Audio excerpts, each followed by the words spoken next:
It is now in order to consider Amendment Number 4, printed in House Report 113-8.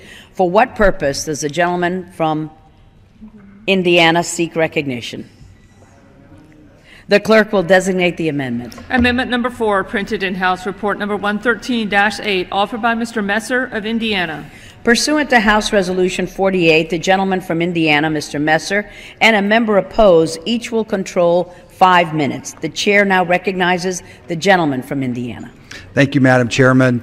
I rise today in support of the Require a Plan Act because the American people deserve to know when or whether the budget proposed by the President would achieve balance and what policies are being pursued to require the federal government to live within its means. My amendment today is based on a very simple principle that each hardworking American taxpayer deserves to know how much the deficit costs them every year. To achieve this goal, the amendment very simply will require the supplemental unified budget called for in the underlying bill to include the cost per taxpayer of the annual deficit for each year that budget is projected in deficit.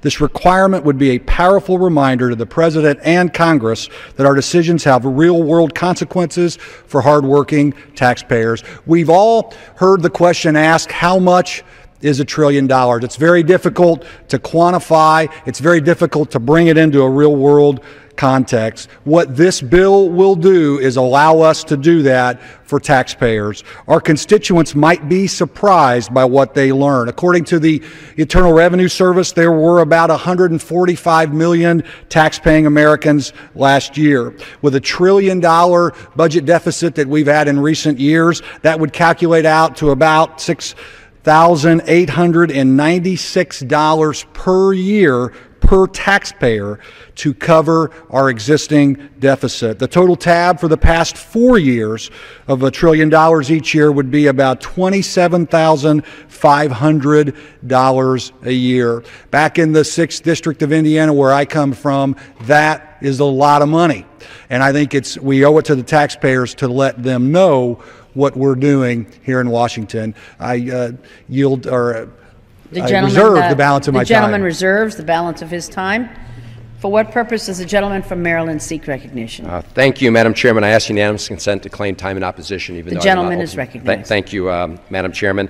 I think it's very useful to let everybody in the country know exactly what the debt and deficit will be on a per capita basis. We in Congress, of course, can do the math. I think it's no problem asking the President to run that calculation as well. And again, I want to emphasize the fact that there's agreement on reducing the deficit. The real differences here are over how we do it, but regardless of how you want to do it, I think the gentleman's offered a useful amendment. More information for the American people, the better, and we will not object and, in fact, support the amendment.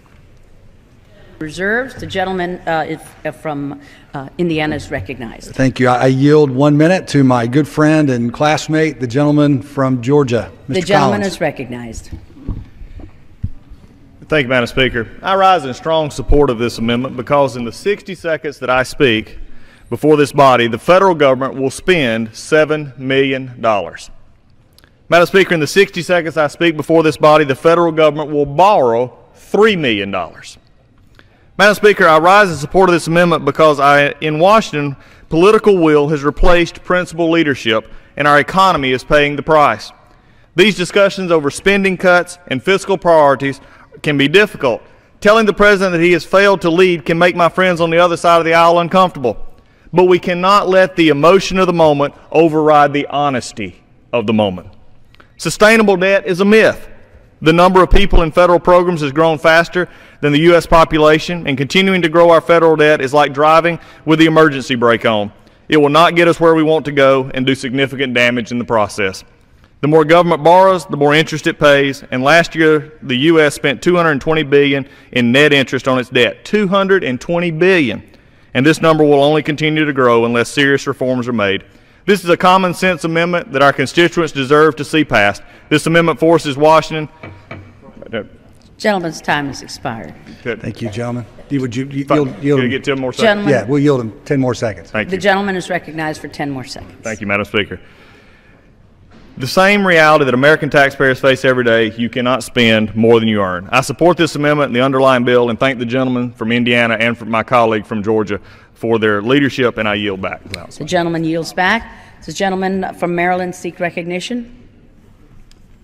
I yield back the balance of my time. Oh, the gentleman yields back. The gentleman from Indiana is recognized. I want to thank the gentleman from Maryland for his statement in support of the bill. It's a common sense provision, and appreciate your support. The question is on the amendment offered by the gentleman from Indiana. Those in favor say aye. Those opposed, no. In the opinion of the chair, the ayes have it. The amendment